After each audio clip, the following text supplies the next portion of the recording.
Xitoyning necha yildan beri jazo lageri va turmalarda solingan Uyg'urlarning ishki a'zolarini har xil vositalar bilan majburiy elib olish, maxsus tijorat liniyasi qurib chiqish jinoyati xalqaroda kun tartibida turayotgan bir paytda Xitoy taratqularının Urumchida organ taqdim qiluvchilarning 24 mingdan oshganlik haqida alohida xabar tarqatishi diqqat qo'zg'amoqda.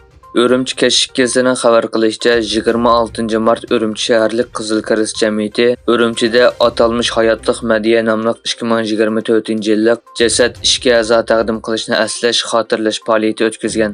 Sharqi Turkistonda irqiy qirg'inchilik siyosati ijro qilayotgan Xitoyning yillardan beri Uyg'urlarning ishki a'zolarini har xil vositalar bilan majburiy elib olib, maxsus tijorat liniyasi qurib chiqqanlik haqida ishonchli xabar va dokladlar e'lon qilinib kelmoqda. Xitoy Sharqi Turkistonda 2,5 million tijoratni anga olganligini xabar qildi. Vaholanki Uyg'ur korxonchilari turmada, Uyg'ur emgak kuchlari turmada.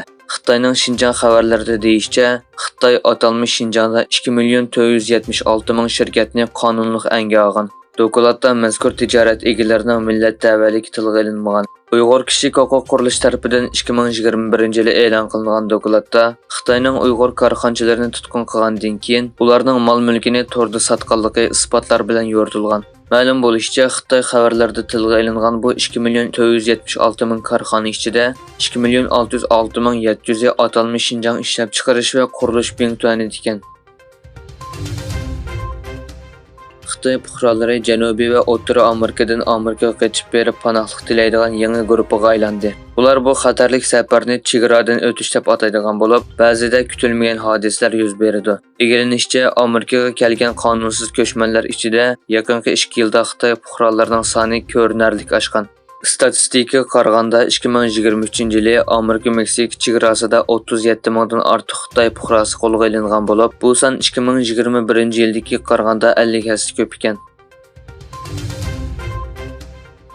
Xitoy prezidenti Xi Jinping Indoneziyaning yangidan gullangan iqtisodiy gavdaga ega ikki davlat bo'lish sifati bilan taraqqiy qilayotgan davlatlar o'rtasidagi janub-janub hamkorligiga yetakchilik qilishga chaqirdi.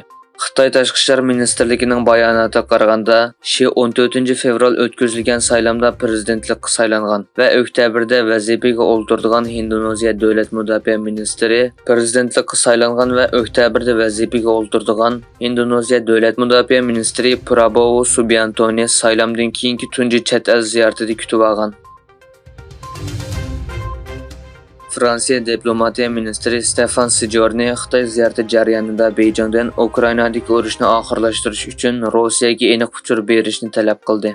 Sejourne bugun Xitoy tashqi ishlar ministri Wang Yi bilan ko'rishgandan keyin o'tkazilgan birlashma muxbirlarning kutilish yig'inida Yevropa bilan Xitoyning savdo va iqtisodiy munosabatini, shundaqla Rossiya-Ukraina urushi haqida to'xtaldi. G'azada yordam faoliyatlarini olib boradigan hukumatsiz tashkilot Dunyo markazi oshxonasi Isroilning havo hujumi natijasida 7 xodimining o'ldirilganligini e'lon qildi. Mazkur tashkilotning qo'rg'uvchisi va raisi Jose Andres xizmatchilarining Isroil armiyasining havo hujumida qazo qilganligini bayon qildi.